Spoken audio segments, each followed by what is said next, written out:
Hey,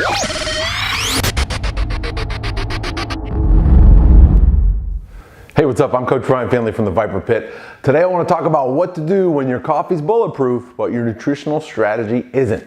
Probably going to be filleting some sacred cows in the nutrition industry today, and that's okay. I don't have a problem with that. I'd rather you hear the truth about nutrition to help you, okay, to guide you. That's the point of this channel. So if you're unfamiliar with Bulletproof Coffee, basically it's coffee with a lot of fat in it. Some use butter, some people use MCT oil, some people use ghee, with the theory that it will give you this crazy amount of energy and it will put your body into a fat burning mode. I sure hope it puts you in a fat burning mode, because if you're dumping an entire stick of butter into your bloodstream, you better be able to burn it off, okay? Now, some of this is true. Eating fat upregulates your fat burning abilities, okay? That's how metabolism works. And the energy aspect of it, a lot of it is just the dietary fat prolongs the release of caffeine into the bloodstream, so you get a more sustained buzz as opposed to just a quick hit and spike in energy followed by a trough. That's all well and good, and if you want to do that for energy reasons, by all means have your Bulletproof Coffee. The reason this came about today is because I had a client who came to me who could not lose body fat despite following this Bulletproof Coffee paleo diet to a T.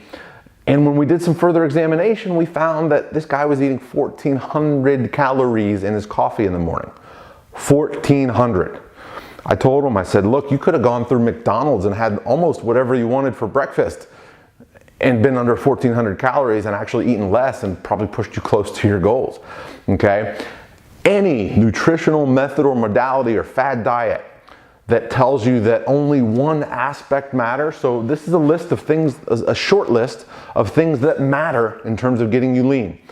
Some people will only focus on the hormones, and this is big for the paleo crowd and the bulletproof crowd.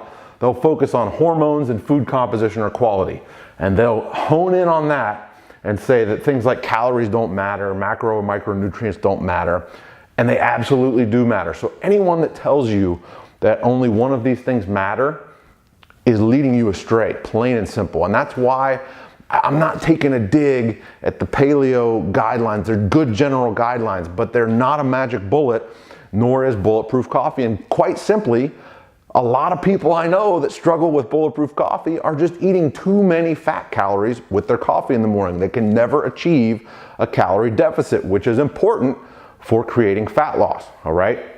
So all of these things matter. What's the hormonal response to your food? Are you spiking insulin? Are you keeping insulin levels low? What's it look like with growth hormone and testosterone? All that stuff matters. A super low fat diet will inhibit your testosterone production. That's not a good thing. A super high carb diet, more than you need, will have insulin levels high. You don't need that either, okay? Food composition and quality. An example here would be like grass-fed cows. Simply have a better fat profile in the fat content than traditionally raised cows. That's one example. It's nothing to go crazy about. I'm not saying you have to eat organic or you have to eat grass-fed, but it's something to weigh and measure in the grand equation of things. Compliance. Oh my gosh, there's a great one. Who would have thought? You have to be able to stick to the nutritional strategy you adopt. Shocker there, right? But people miss the boat there. They do their 28-day cleanse, and it's super hard to stick to, and they fall off the wagon. And once failure has been reinforced, people assume they failed completely, and they go completely off the wagon and go the other way. So having things that people can stick to are great. Some people don't like to eat during the day, and they do better with intermittent fasting because they can just go about their day without eating, and then they eat at night, and they can stick to that really well. Great.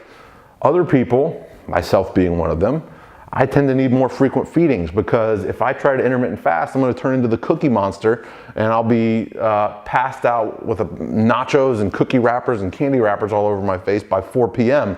if I try to just eat one meal per day. So for my compliance sake, I tend to eat more frequently. I eat breakfast in the morning. Sue me, right? I'm finding a nutritional strategy that works for me. Calories, holy cow. If anyone tells you calories don't matter, they're full of garbage. Period. They do not know what they're talking about, or they're trying to take your money, or they're simply lying to you. They do matter. Macronutrient, micronutrient balance. This matters too. Your percentage of carbs, proteins, and fats, or what you're trying to accomplish. Now, no surprise, all of these things are interrelated. They influence one another. So your calories and your macro levels will influence your hormones, okay? Your food composition and quality will influence the calories and the macro and micro nutrients, okay? So it's all interrelated to a point, but my point is that it's all important. And then finally, your feeding window. When do you eat? Do you eat 6 times a day? Do you eat twice a day, once a day? I'm gonna tell you right now, if you're trying to gain and maximize lean body mass, research is pretty clear that you're gonna need at least 4 servings per day of protein above the threshold of leucine, which is around 30 grams of protein, depending on the source you choose, or you won't be maximizing your muscle mass. So if you are attempting to do intermittent fasting where you're only eating once or twice a day, and your goal is also to gain muscle, you might not have the appropriate strategy for your goals, okay? So I know the title of this video is about Bulletproof Coffee because it's the one that's most fresh in my head, because I think I've had 2 or 3 people this week come to me that are struggling and they're so proud that they're doing their Bulletproof Coffee. And when we get down to the nitty gritty of it, all the fat that they're putting in the coffee is simply pushing their overall calories for the day too high, and they're not burning body fat. Once we start to bring those down, body fat will decrease, because again, we're looking at the whole spectrum of things. I'm not taking away their Bulletproof Coffee, we're just modifying it a bit in order to achieve results. So, I'm Coach Ryan Family from the VIPAR Pit. My goal for you today is to think big picture with all of these things. If you are struggling to lose body fat, you need to figure out which one of these is holding you back. Maybe you have this awesome diet, but compliance is your issue. Well, if you can't stick to it for more than 2 or 3 days in a row, it's not the best diet for you. Maybe you need a different approach.